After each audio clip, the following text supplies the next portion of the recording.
All right, everyone. Sorry for the breakup of the video. It's just because I was filming this last night, and I guess my phone just turned off, and so we only have 5 splits. The first 15 minutes are recorded, but this time I have to do it again. But we're gonna go all the way through. Worksheet 4, hopefully finish relatively early. So the thing we now have to focus on here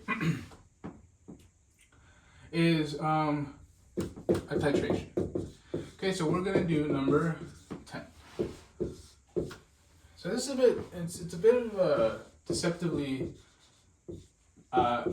difficult problem because to 50 milliliters of 0.75 molar strontium hydroxide. Okay, what is the concentration? So question then, concentration of HCl solution in order to neutralize the base. Okay, so I want you guys to kind of look at this question and be like, okay, this looks interesting. So let's say we're going to do a titration, and then it looks like though the concentration of any solution, this should mean the initial. Okay, so as you can see from the problem, we're adding 25 to 50. What's that? We're adding volume. What does adding volume do to any molarity? It makes it go down. So now it's going to be less concentrated overall.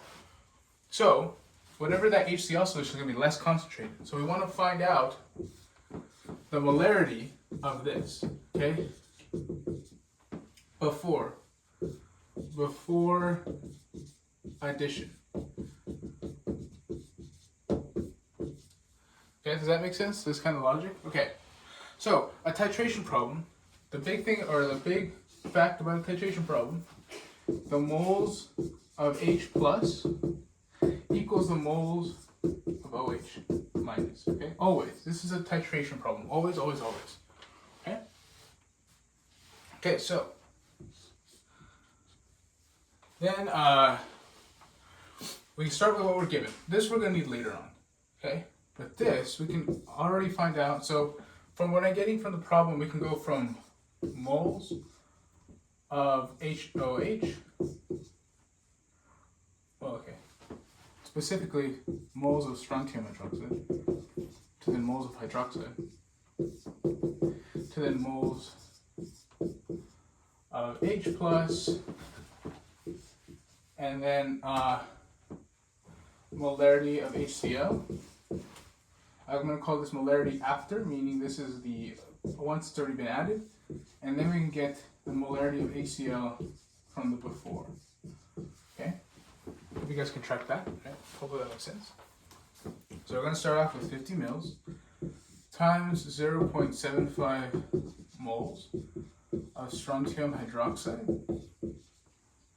divided by 1,000 milliliters. And I want you guys to know that 1,000 milliliters is equal to 1 liter. So I'm just skipping ahead so I don't have to change this, but you guys can definitely change this to liters and do the traditional molarity definition, which is moles over liters. It's up to you.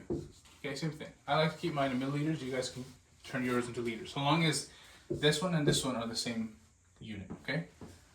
All right. That's going to give us moles of strontium.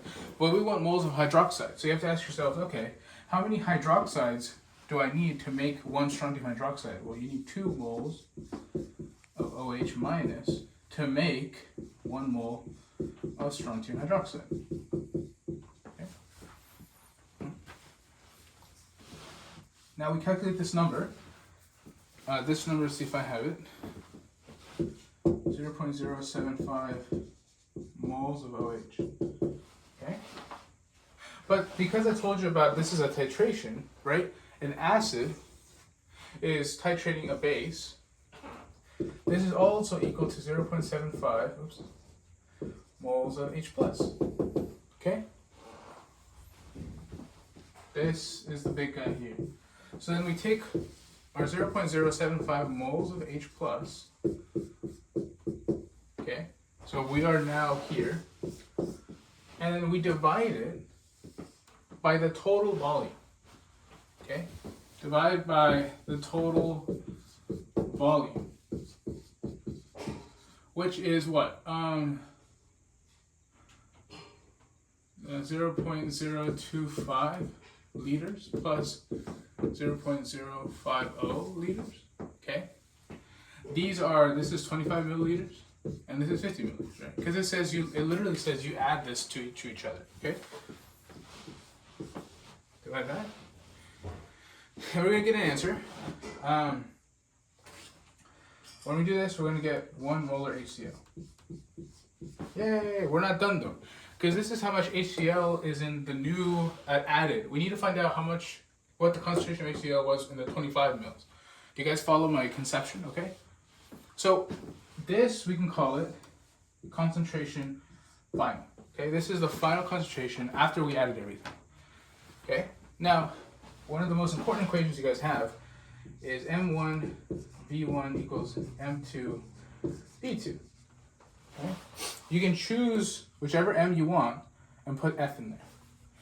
Okay? So, how I would set this up is I'm going to choose MF to be M1. Okay? But that also means that the volume, this is volume, right? The volume also has to be the volume final. Okay? And so this one, I'm going to call initial, volume initial.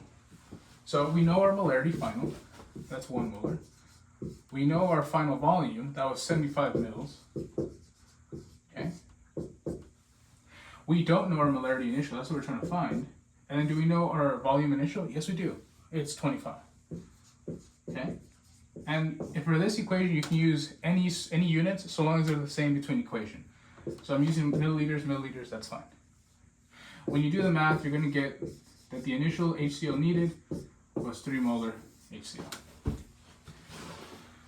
Okay, I know it's a lot, but that is how you do that problem, titration. So the most important parts here is the use of this fact, that in a titration, the moles of acid always equals the moles of the base, and then this. Okay. But I want you to get into the habit of conceptualizing what's actually going on. Try to pretend that you're actually in the lab combining these chemicals together, because they have certain steps, and that'll be essentially important for number 12, which I won't do because it's pretty long. But you guys can ask me about 12 on, when are we having our interview? Monday night?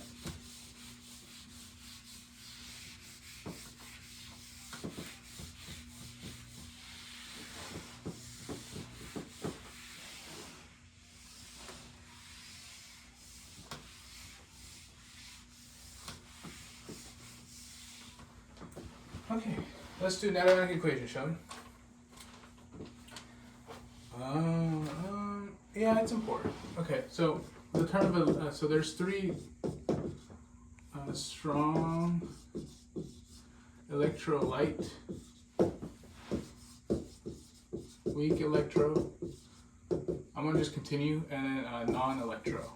Okay, this is just because I'm lazy. So there's strong electrolytes, weak electrolytes, and non-electrolytes. Strongs, they completely dissociate.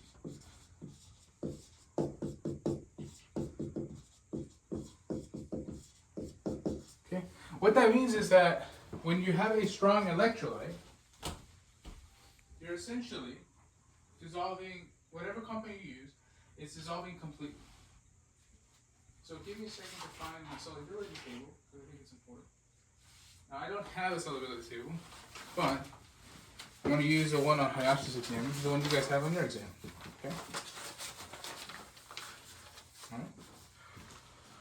Alright. Strong electrolyte, completely dissociates. Okay? Weak electrolytes, somewhat dissociate. Okay? And then non-electrolytes, they never, I almost forgot that, never dissociate. Okay? Okay, so those are the definitions. I want to see really quick if I can. Yeah, kind of. Okay. Alright. So strong electrolytes. Strong electrolytes completely dissociate, meaning they are super soluble. Meaning they're soluble. Okay? Not super, I don't want you guys to confuse with the word super. But they're just soluble. Okay? Somewhat they're what I'm going to call largely insoluble. Okay? And then non-electrolytes, they are, let's just call them insoluble. Okay. In this context, they're insoluble. Technically, we'll get into why, but yeah, okay? All right, so let's look into it, shall we? So let's do some examples. So 13A asks us to consider, or 13 asks us to consider what kind of strength they have. So aqueous perchloric acid is HClO4. This is perchloric acid. What kind of electrolyte this is? Okay, so the way you determine electrolyticity, I don't know which one's a strong electrolyte, which one isn't, is you look at your solubility table, which I have just dropped. Okay. You first always want to look at the top part. So I don't know if you guys can see that. The first 3 rules are determining, okay, you want to start off with, okay, does it have something that makes it completely soluble? And then you don't have to worry about insolubility. So the rules are you a group 1? So that's the one with sodium, so the column on the far left. Are you a group 1? Are you an NH4? So this is ammonium. Are you a chlorate, acetate, or nitrate? And then are you a halide? Do you have a halide? Are you a halide? A halide is just a halogen with a charge. It's a halogen ion. Okay? They only have 3 exceptions. When a halogen reacts with 3 things, they are silver, lead, and mercury, which is Hg. Okay? And then the last thing is, are they sulfates? Sulfates, question mark? And they actually have more exceptions. Their exceptions are group 2 metals, and these guys. Okay? So there's 3. I want to sure start off with these. Can you identify if one of these guys is one of these? If you guys identify and it's not one of the exceptions, then it's going to be completely soluble. And if it's completely soluble, it is a strong electrolyte. All right, let's see. Okay, this is an H, not too helpful, but this is a chlorate. So if this is a chlorate, then this is completely soluble. And so because if this is completely soluble, okay, then this has to be a strong electrolyte. Okay, so this has to be a strong electrolyte. All right,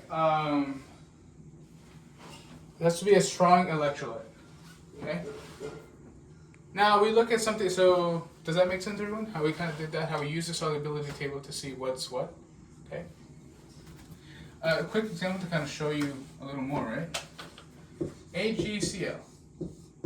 Is this a strong electrolyte, a weak electrolyte, or a non-electrolyte? Okay.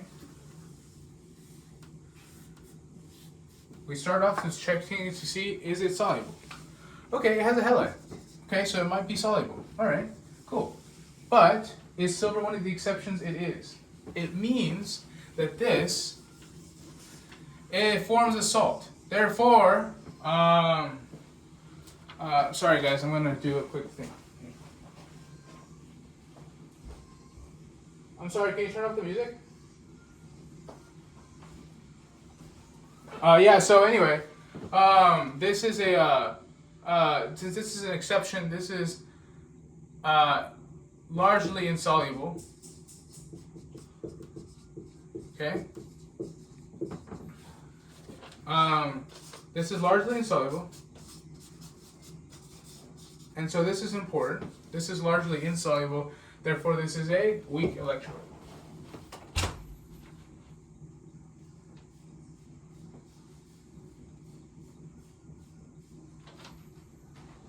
Yeah, so anyways, so this is completely insoluble. Alright, this is largely insoluble. Okay, now we have non-electrolytes.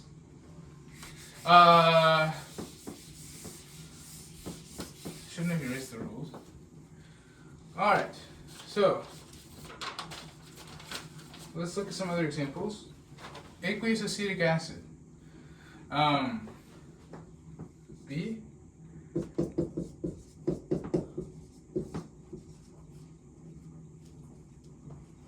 Okay, aqueous acetic acid.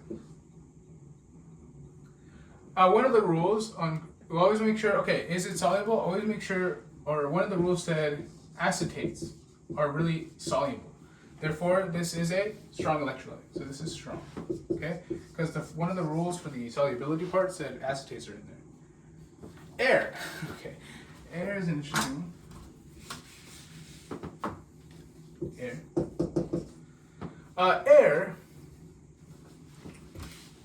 Air is made up of a whole bunch of different compounds, including a lot of diatomics.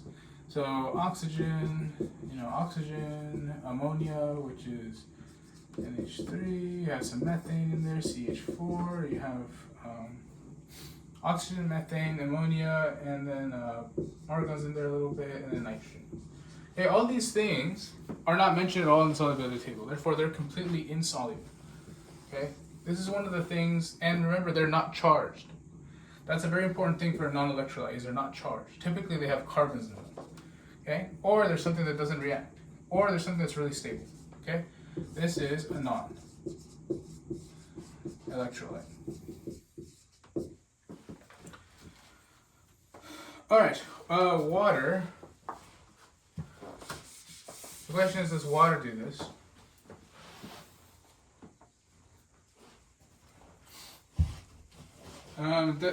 Is water a strong electrolyte?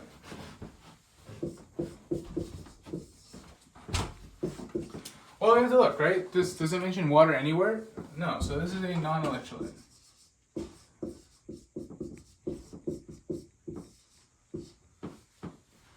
Okay?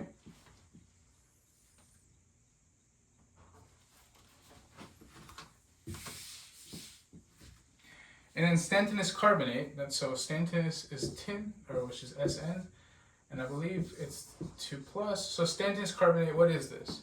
Well, okay, so did we see, was it something easy that's super soluble? No, carbonates weren't mentioned. In fact, carbonates were mentioned on the insolubles. These are the next points down, which are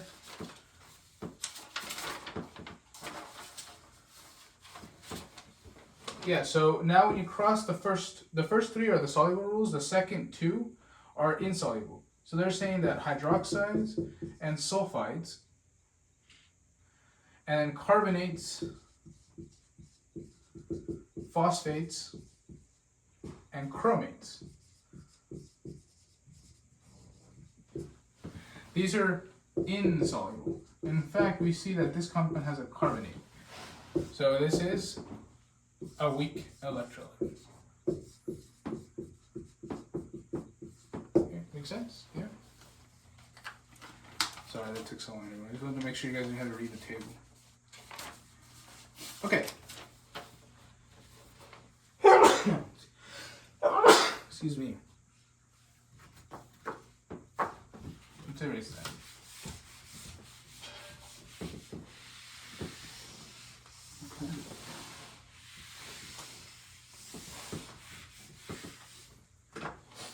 Alright, I want to just make sure it's recording because last night it stopped recording. Yeah, good. Alright, let's do a simple, so now for net ionic equations, this becomes important. Net ionic equations. Okay, so you just start off. It's a good one.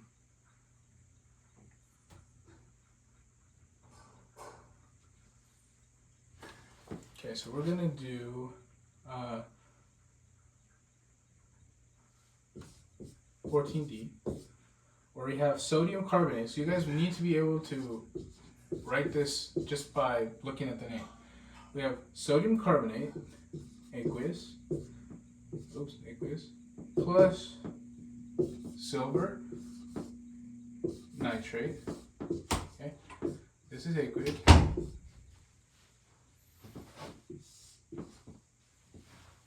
So you must, this is probably how you're going to be asked. So you need to predict the equation and you need to tell me the net ionic equation. Okay, so just straight off the bat, what you want to do for something like this is a double displacement. I want you to switch dance partners, okay? Double displacement. That means basically the AG now goes with CO and NA goes in the 3. Okay, that's literally all you do. Okay, AG, remember carbonate has a -2 charge, so there needs to be 2. Okay. Plus, the state symbols are important, so I'll come back to them later. NaNO3. Alright.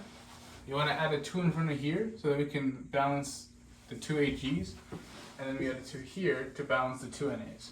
And voila. Okay? Now, when you look at your solubility rules, okay, what do we say? Na is a group 1, and a nitrate is a group 1. On the first 3 points, they both say group 1s and nitrates are super soluble. Therefore, this is just going to stay aqueous. Okay? That's important for later. This guy, though, it has a carbonate. We said carbonates are basically always insoluble. Therefore, this becomes a salt. It becomes a solid. Okay? And voila. That's step 1. Now, we break everything apart. We break every aqueous thing apart. Solids, liquids. So, step 1, solve and balance. This is verify state. Okay, that's step 1. Step 2, break all aqueous components. Not even aqueous, break all strong electrolytes. This is important, okay? Strong electrolytes into individual ions, okay? And how we do this is, okay, we have Na, but there's 2 of them. Okay, so the first thing you should do is 2 Na and then the charge, plus. Okay, so you need 2 NAs to make this guy, right? And then you just add, okay, and we just need 1, make sure, sorry, you guys add the states, carbonate. Okay, does that make sense? To make to make sodium carbonate, you need 2 NAs and 1 CO3. Then you keep going. Okay, we need 2 Ag pluses plus 2 nitrates. Okay, does that make sense? Right?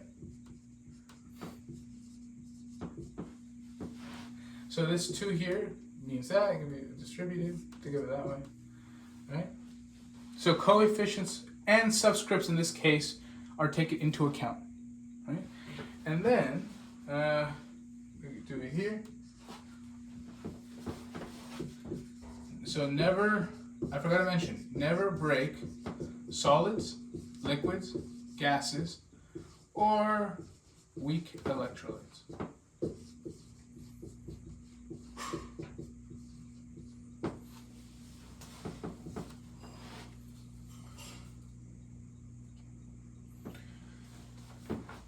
And now when we just break apart this one, we can't break apart solids, remember? So this just stays how it is, AgCO3.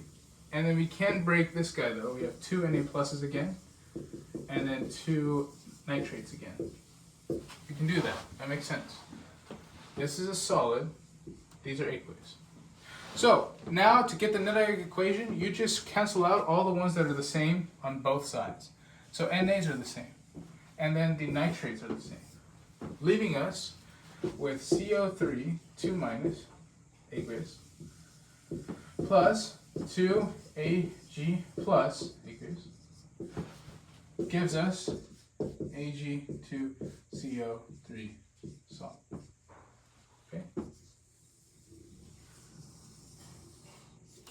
Voila.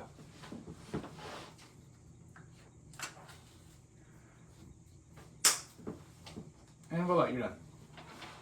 Okay? All right. Oh.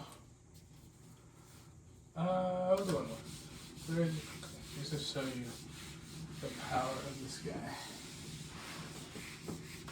Or one of the questions I predict to be on the exam.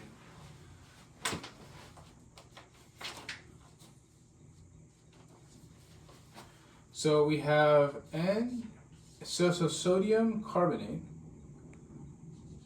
CO3, solid form, reacts with acetic acid,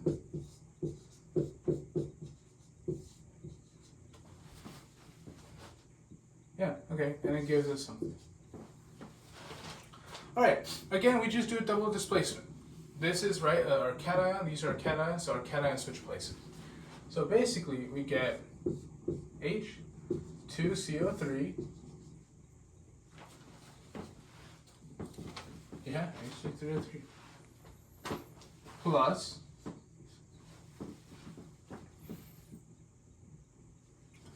sodium Na acetate. So now we need to find this. This is gonna be aqueous because we have a sodium and we have an acetate, they're both soluble. This becomes an issue, okay? We'll get into what this happened. Immediately when you see H2CO3, this breaks down into two things immediately. Water as a liquid and carbon dioxide as a gas. Yep. Okay. That makes sense, everyone? Yeah? Okay. Alright, now we need a balance. There needs to be 2 here, 2 NAs, and because there's 2 here, there has to be 2 here. 2 H's, yeah? 2 H's, and then everything else should be alright. Okay? So now, like we did last time, we figured out everything. But now we need to break it down into its parts. So, my bad, sorry. So, sorry guys, let me get my answer sheet ready.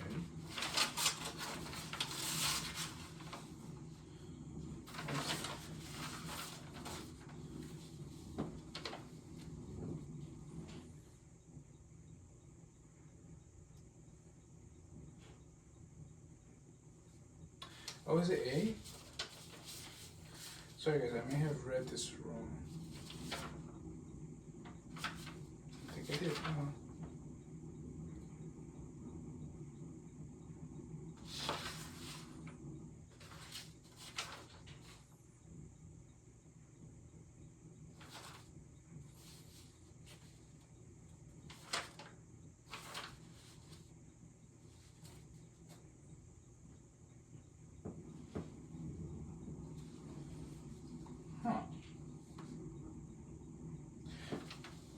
Oh, okay. Well, okay.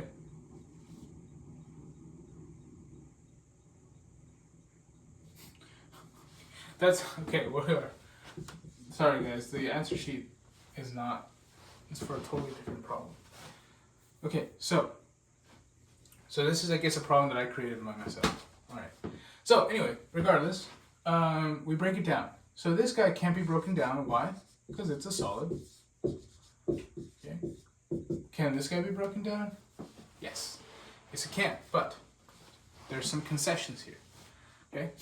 No, but sorry, never mind. For this case, no. They just go all the way. Yeah, this can be broken down. Okay, highly recommend you knowing your functional, or your common polyatomics. Aqueous, we have water, which doesn't break apart, plus CO2, gas, which doesn't break apart. And then this guy breaks apart again to 2Na plus 2C2H3O2. So now we see, okay, what can we cancel out? Well, see, acetates can be canceled out. Is that it? That's it. So you have Na2CO3 solid plus 2H plus aqueous. It gives us water in a liquid form plus carbon dioxide in gas form plus 2 sodium ions, aqueous. That is a net ionic equation. Okay?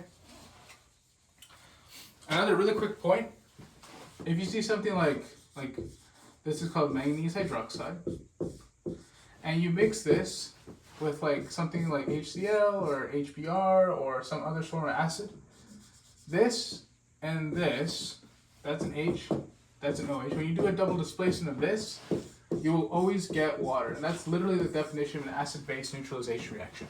You have an acid, you have a base here, an acid there. They combine, they switch partners, they get water. Okay, you'll always get water. So make sure you understand that. You'll always get water. And then in this case, you'll get magnesium chloride. Okay. And magnesium chloride, because it has a Cl and the magnesium isn't an exception, it's also completely soluble. So that's just going to be an acid-base reaction. All right? All right.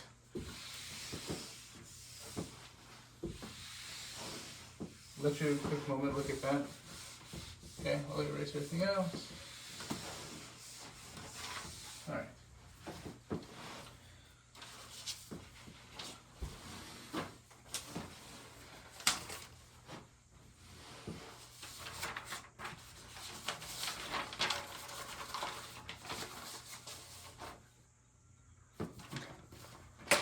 So,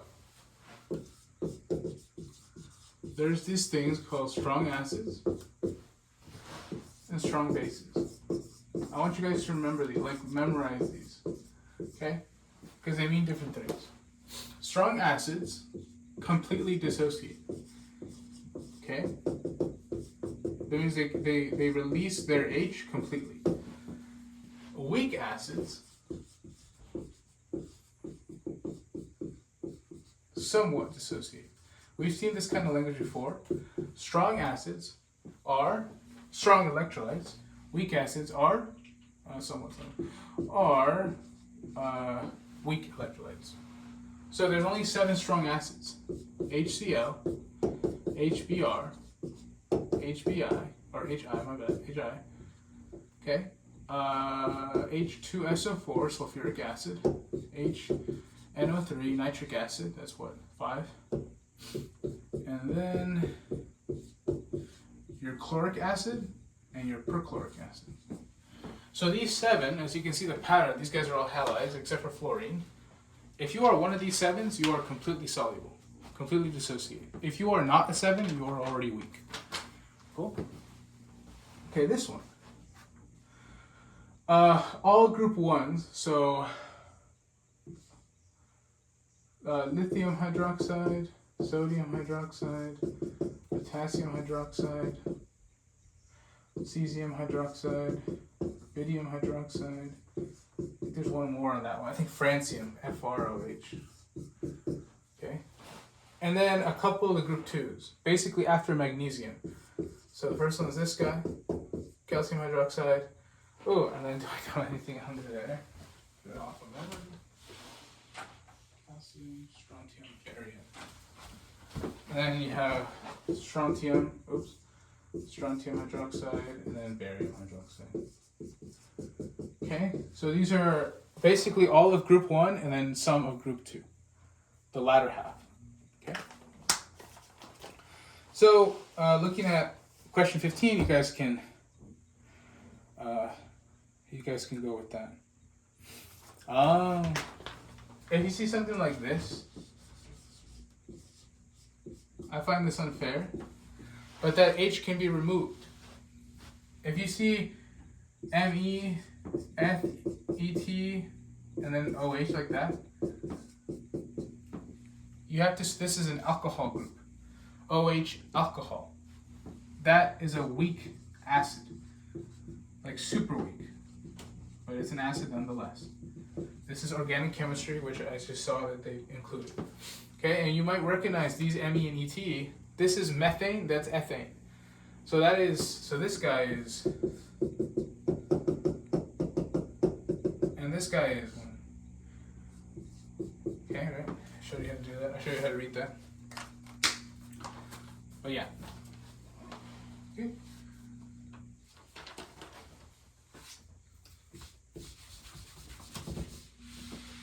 memorize these guys because you're going to need them.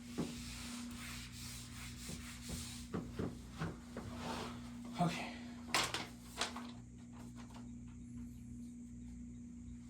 Number 17. I think this is going to be our last normal one, and then we're going to do the longest one, which is the redox problem.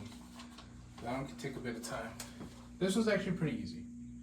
Okay, so we're mixing 12.5 milliliters of 0.280 molar HNO3 with 5 milliliters of 0.920 molar KOH. And you should immediately see, that this is an acid, or sorry, this is a base and that's an acid because of the H in front and because of the OH in the back. Okay, so it's asking, is it neutral, basic, or acidic? Yes, so easy way to tell. If moles of H plus is greater than the moles of OH, this is acidic. Right? If the moles of H plus is less than the moles of OH minus, this is basic. Alright? And then finally, there's one more possibility. What if the moles of H plus are equal to the moles of OH minus? Well, that's a titration. And in fact, it's neutral. So this problem is actually a lot simpler than it looks. We need to find from molarity, which we've been doing a lot of, we need to find the moles of H plus and the moles of OH. Okay? So let's start with the moles of H plus. We start off with 12 milliliters. I'm going to do 100,000 on the bottom. You guys can do 1 liter, doesn't matter to me. Same thing. Of HNO3. Okay, very good. Then we want to multiply how many H's are there in HNO3. So in 1 mole of HNO3, there's 1 mole of H. Nothing too crazy, right? Calculate that. Then for the acid, same idea. 5 mils. 0.920 moles of HNO3 in 1,000 milliliters. And then ask yourself, okay, oops, my bad, not that. KOH, in 1 mole of KOH, you have 1 mole of OH, right? You only need 1. Calculate that. When you get the answers, you get 0.0035 moles of H plus, and you get 0.0046 moles of OH minus. And you see which one's the largest? In this case, it's OH. And so which one? So the answer is it's basic. Okay, does that make sense, everyone? Because now it's time for the big boy. Alright. Hope that makes sense. You're going to do a lot more practice with acids and bases for exam 2, so do not worry. You'll be pleasantly rewarded. This is a snapshot. Okay. Alright. The next one is this is the longest question. Okay? We're going to go through every single part because it's important.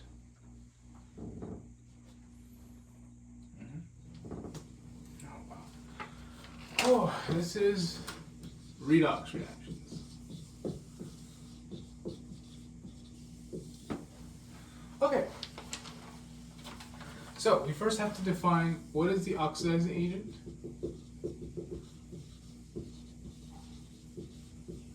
Well, actually, sure. We can start with this one up. And then the reducing agent. There's 2 of them. Okay? Okay? Oxidizing agent, reducing agent. Alright. An oxidizing agent is the thing, can be a lot of things, so typically an element, is the thing that is reduced. See, this is the confusing part. This has always got me too. Oxidizing agent is the one that is reduced. And guess what? The reducing agent is the thing that gets oxidized. Okay, so they're the opposite. But you might be wondering, okay, what does reduced and oxidized mean? Okay. This is the most important part here. If you can understand this part, you'll have an easier part with everything else. There is this acronym. Oil rig. Okay? Oil rig. What does this mean? So let's break it down. Oil and then rig. Oil, oxidation is losing electrons. You guys see it? Oxidation is losing electrons, all right? And reduction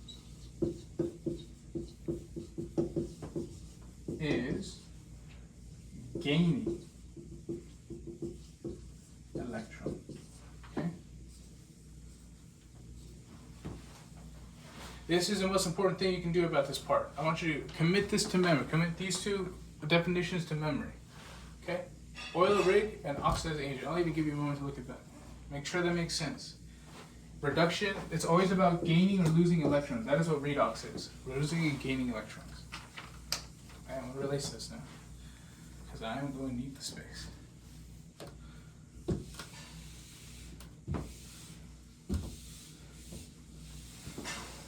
Okay, oil rig.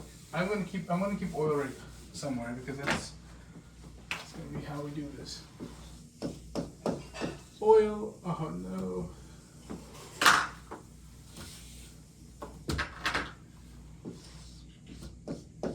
Oil rig. It's always there. Oil rig. Hydrogen peroxide is a versatile chemical that includes bleaching, wood pulp, and whatever. For the following reactions, identify whether hydrogen peroxide is an oxidizing or reducing agent. Okay. Let's do one of them, shall we? Let's do 28. Yeah, this is going to get you into the habit of assigning how to solve, because how these questions are going to be asked is they're going to ask you which one's the reducing agent, which one's the oxidizing agent. From there, create chemical equations to describe both of their properties, and then so on and so forth. So the first part is just about assigning numbers. Okay, so they give us H2O2 aqueous plus Fe2 plus 2H plus gives us some water, 2 water specifically, plus 2 Fe plus. Okay. So I want you to know for this you have to remember using your oxidation rule. I want you to study that, okay? And so we now have to determine a few things. All right. I want to make sure I understand this first myself. So that's gaining one. That's losing one. Okay, cool. Yeah, makes sense. Cool. Okay. So from your oxidation rules, rule number 1, number 2 are the easiest. All non-charged elements, specifically elements, okay?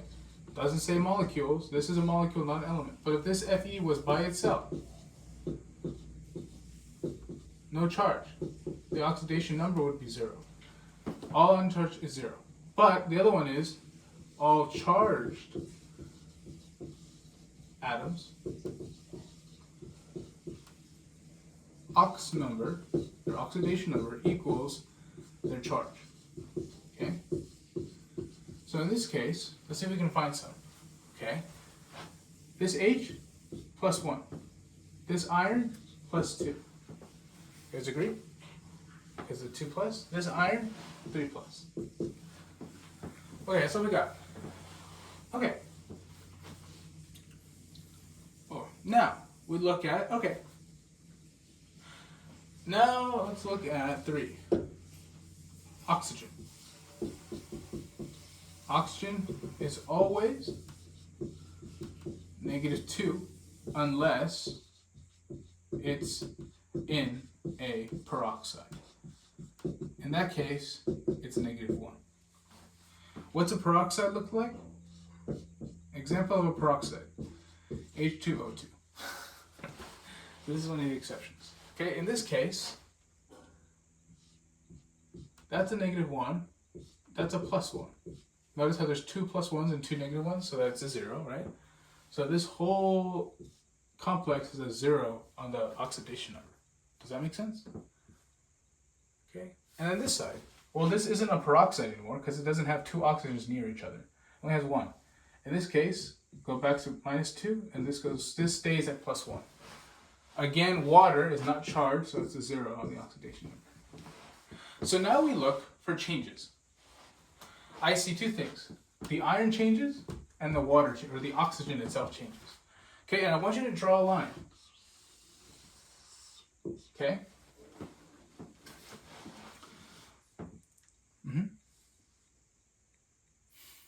Okay, let's start with iron. Iron is the easiest to see.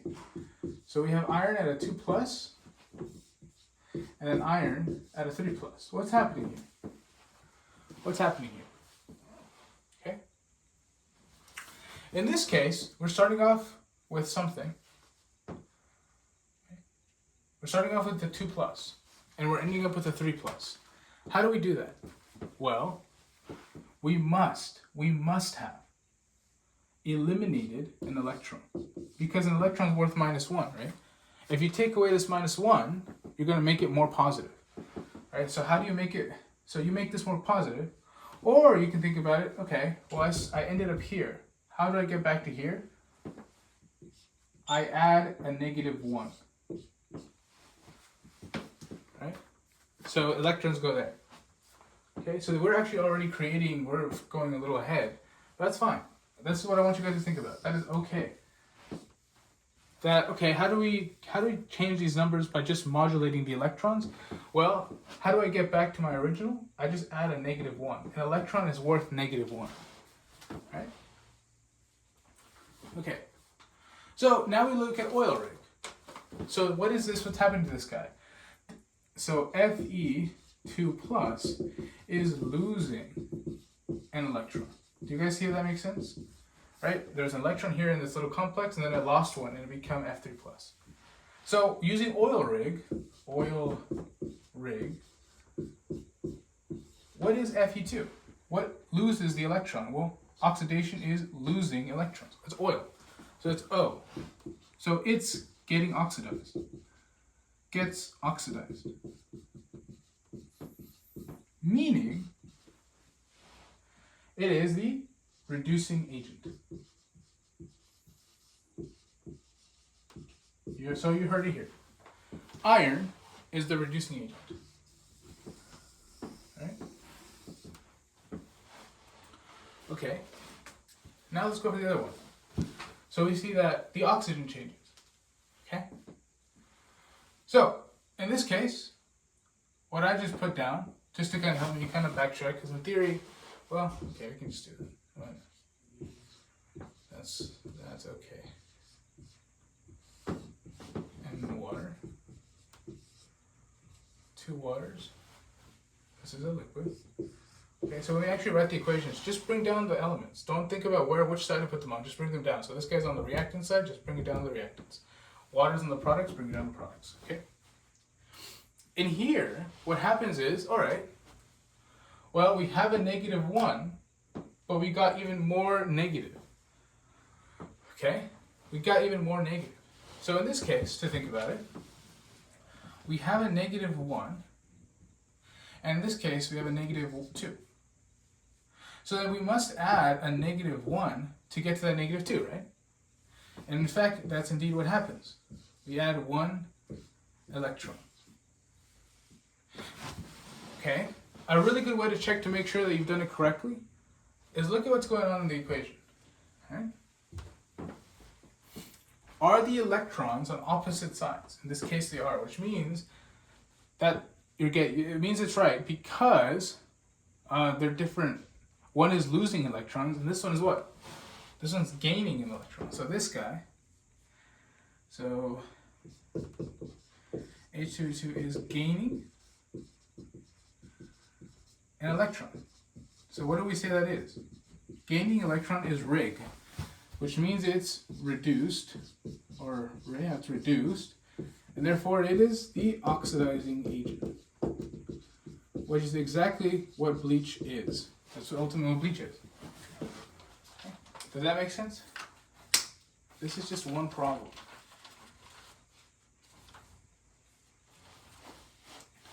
All right. Whew, tired. Let's keep going, shall we? Does that make sense? I'll let you look at that a little bit. 21 is the big one. That's where we want to combine all our skills to actually have a pretty nice reaction. All right? Let's do it. 21. And after that, I will be done.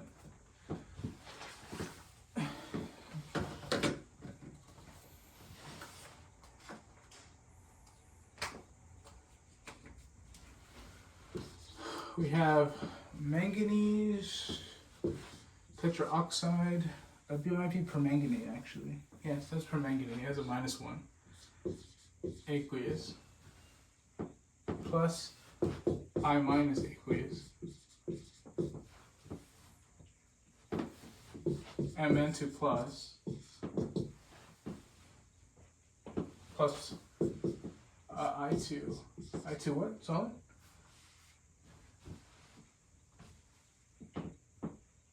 Solid, yeah. Iodine. Okay, so in this case, let's start with making sure the equation is balanced. Is it balanced? No. Actually, do you need that? Has no pen. Not really, no. We don't really need to consider that till the end, huh? Okay, for now, you don't have to. When we actually start making the equations, we'll worry about balancing. But for now, we just want to figure out what is the. So we have a table. So we have an element.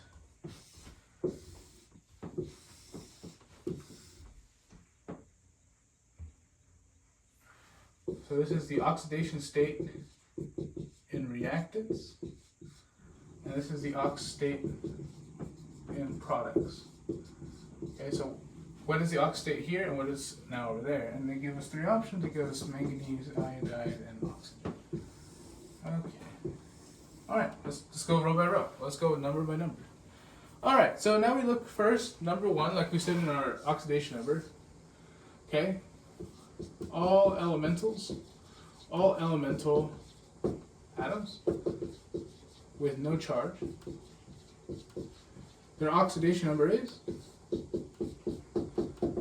0. In this case, we do have one. It's this guy, I2. I2 is one of those diatomics, along with oxygen, nitrogen, and all the other halides. This just has an oxidation number of 0. So the oxidation number for this guy is a product of I is 0. Okay.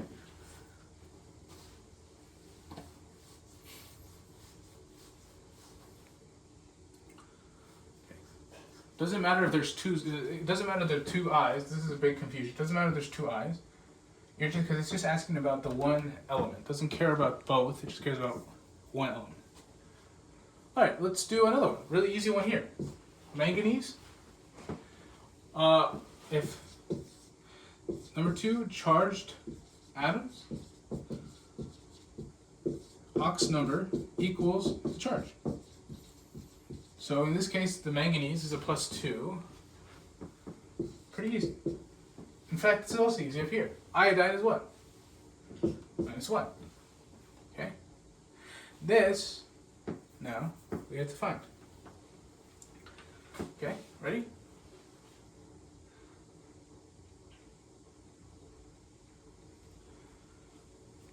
I want to just check something out really quickly. Make sure. explain this correctly? Yeah, so. So let's say we need to find out the oxidation state of manganese and oxygen. So we know number 3, most common, oxygen, when not O2, because O2 is what? 0, right? Has ox number of -2. So this is -2. Okay. But now we do care about the subscript. Okay. To clarify, when they ask us in the question, what is the oxidation number of a certain element or of a certain atom, we don't care about the coefficient or the subscript. But when we're trying to find the actual oxidation number of one of its own atoms, especially in a complex like this, we have to consider that. Okay, and you'll see what this means. So let's break this one down a little bit more. Okay, we have manganese oxide -1. This is important. The -1 is important. Okay. What the other rule tells us, the other rule number 4. Rule number 4. What this tells us is that the sum of ox numbers in a compound is equal to overall charge. So what this means is, if we break this down into a mathematical formula, we're saying that the oxidation number of manganese, which I'm going to call X, plus 4 times the oxidation number of Y, because there's 4 oxygens, right? Y being the oxidation number of 1 oxygen, equals -1. Does that make sense, everyone? This is such an important concept. Understanding you can do this. This comes directly from rule number 4. So now we just fill stuff in. Well, we know that the oxidation state of an oxygen is what? -2. So we can sub that in. -2. Okay? So then we're getting X minus 8 equals -1. We add 8 to both sides.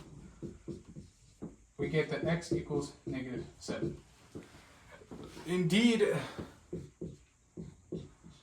I'm sorry, +7. My bad. +7. Manganese, the oxidation number for manganese is +7. So we see some pretty good changes. Oh, and then for oxygen, the oxidation state in reactants is -2. And because we don't see oxygen, we can assume it's also -2. We don't see oxygen, and you'll see where it comes from. Okay, you should notice that this isn't balanced, right? Because the oxygen's missing. Anyway, but this is cool, right? Does that make sense? How we figured all that out using oxidation numbers. And so now we can start answering part B, part C, part D, and part E. So part B. Let's. Well, I kind of want to. Oh, let's just start here. Part B. What's oxidized?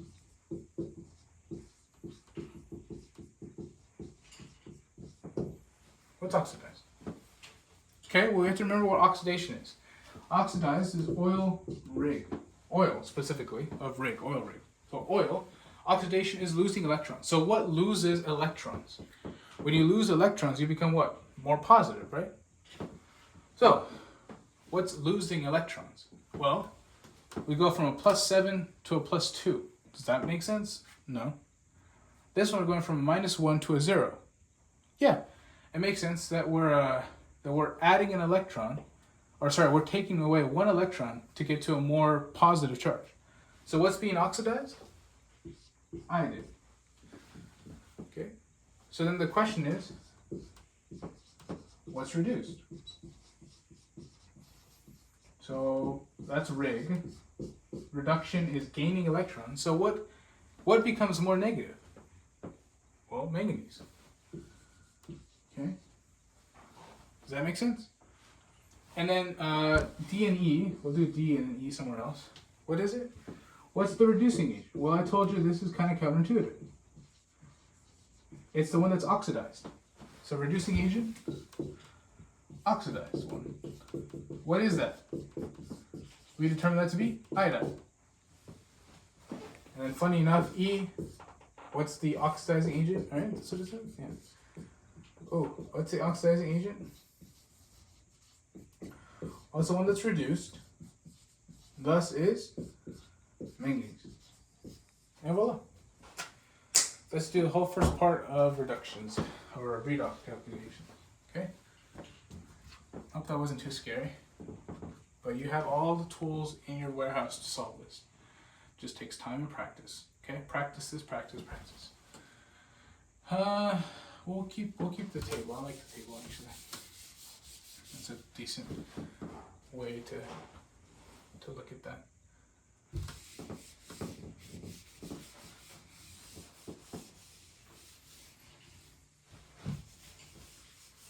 And you guys understood this part, right? Okay. So now part F and G. We're going to do F over here and G over here. So it says, what is the reduction half reaction? So we need to look at what's being reduced. We already determined that what it's reduced is gaining electrons, determines manganese. So we take the things that contain manganese and put them into an equation by themselves. Okay, so first, just straight up put them on. Okay, we have this guy plus manganese 2 plus. Oops, no. Sorry, like I said. Okay, keep them in different places. I see. That might be too small.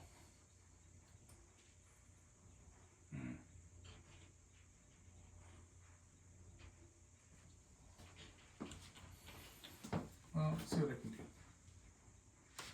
Let's try to cheat a little bit.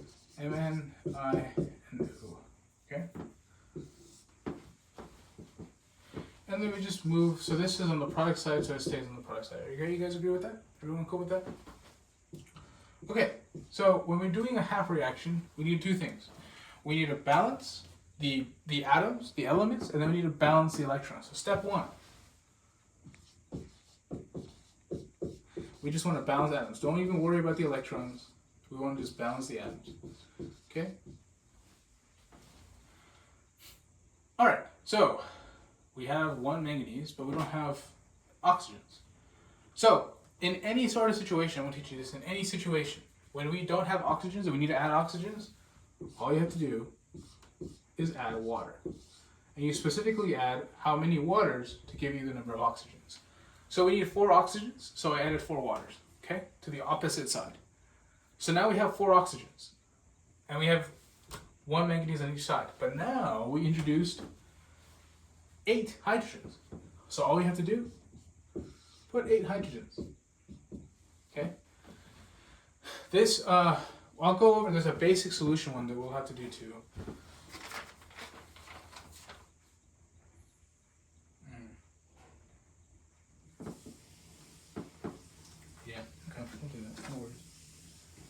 No problem at all.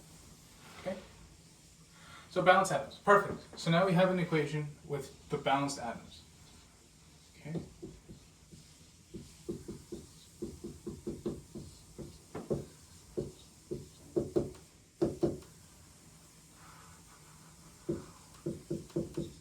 Okay, cool. So now we need to optimize the charge. So, how do you do this? Well, look at this, okay? You count up the charges on each side. In this side, you only have 1 manganese permanganate ion, so this is -1, plus +8, because there's 8 hydrogens, right? Oh, let me do that. And step 2, balance electrons. Okay. So first, how to do this, right? Obviously, is write down your charges you have on each side of every compound. In this case, you have +2, and on this side you have 0. Does that everyone agree? That's the charges of all our individual molecules, factors in our equation. Now we total them up. There's 2 on this side, and there are +7 on this side. Okay.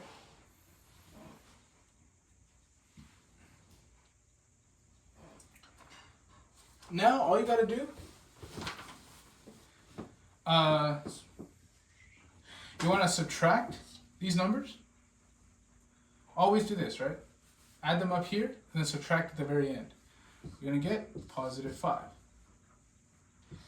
This, the absolute value of this, tells you number of electrons. Okay? And then you move electrons to most positive side. And you look, and to find the most positive side, you just look at the numbers you gave yourself. Which was the most positive in this case? It's the +7, right? So you just add +5 electrons here. On this side now, there's +5 electrons. So the total half reaction of this guy is 5 electrons plus manganese, sorry, permanganate. I don't know why you keep calling it manganese. This is permanganate.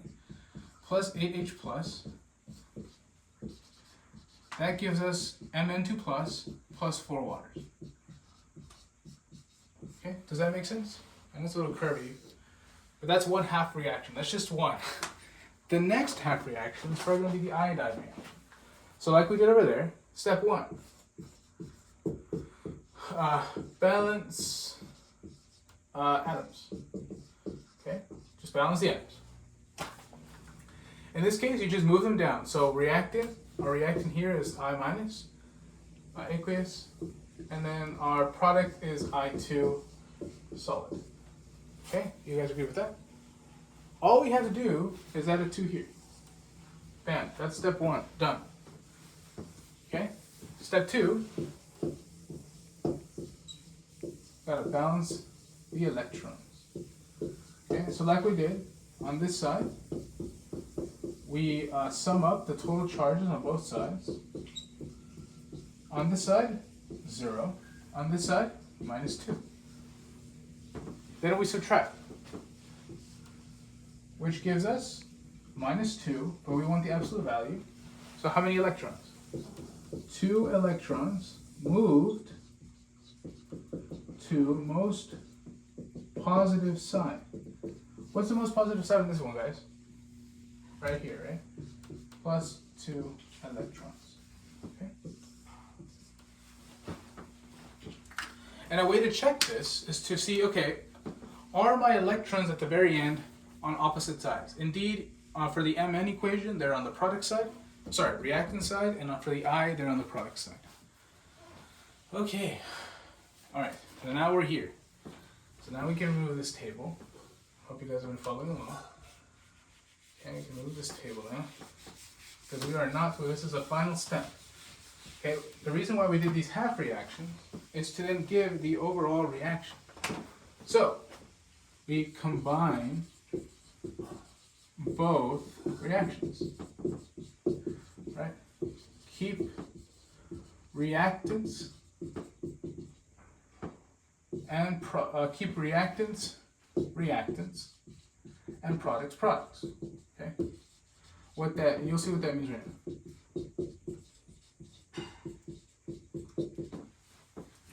Keep reactants, and products.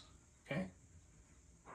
And so we just literally bring them down. So on the reactant side, we have 5 electrons plus my permanganate ion plus 8 H pluses plus plus 2 I minuses.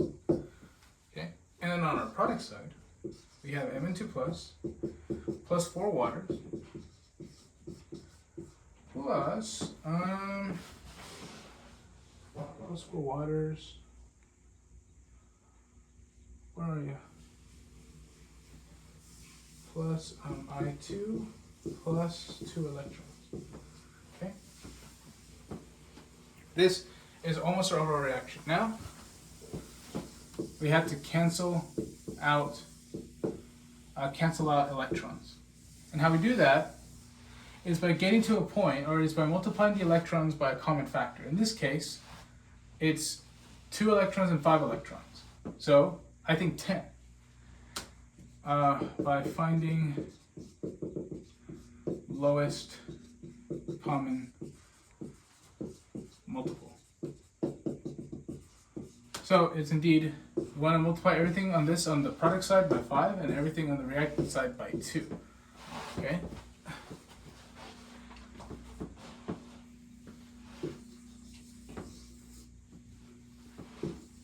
now it's going to get a little messier. I want to make sure you guys know what's what. So this is overall reaction. Okay. I mean, it's long, guys. Okay. And when we do that, let's take away the I. Okay. So let's look at that before I erase I.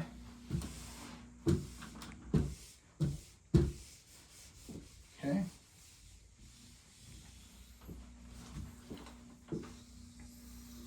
Carry this back up. Okay.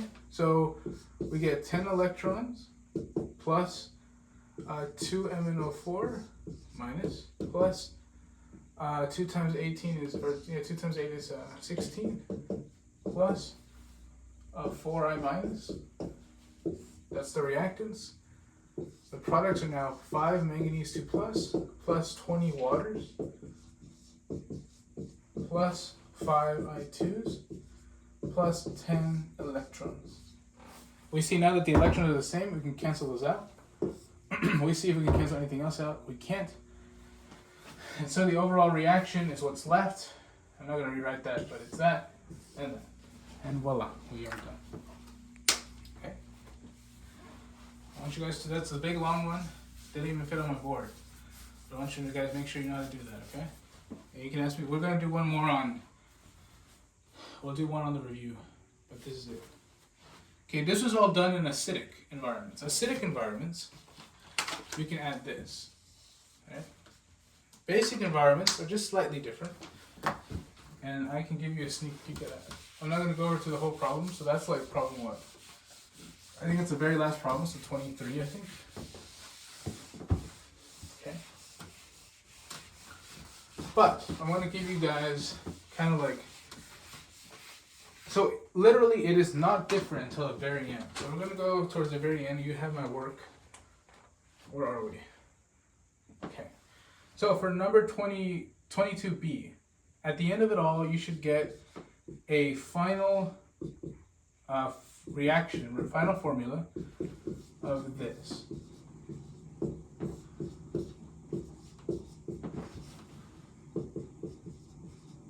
I forgot, everyone, you need to add the aqueous. You want to make sure these are all aqueous.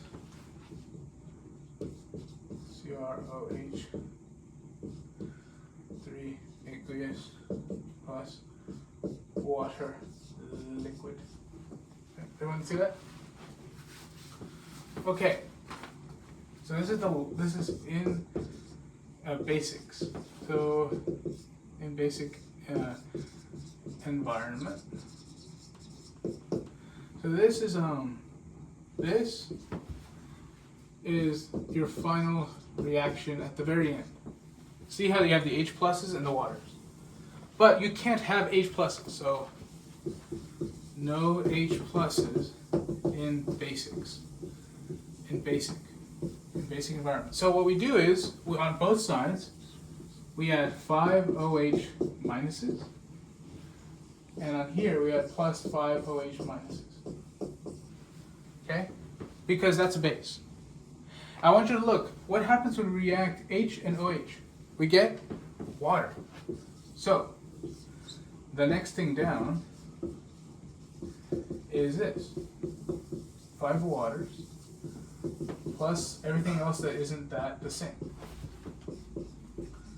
3Ag plus CrOH3 plus water plus 5OH minus. Okay? Now we see that before we finish, we see that now there's there is water on both sides, so we just need to cancel them out. So this one water, you just subtract the one water. On this side, subtract 1 H2O. And at the end, the final answer is again 4 waters. Okay, sorry everyone. I'm gonna go kind of fast here. Plus 5 electrons. Okay. Notice how there's no waters anymore on this side, and how there's now one less water on this side. So instead of confusing you guys with trying to do a basic version, because some people teach starting basic from the very beginning. This is just a quick little way at the end to change what you've been learning for acidic, and then with 2 steps convert it into basic. And that's your final answer. Okay. All right. All right, everyone, just let me know if you have any questions. We have review on Monday evening. We can ask me questions. We'll do this one actually. And yeah, all right. Thank you so much for your time, guys. I will get these uploaded as soon as I can. Thank you.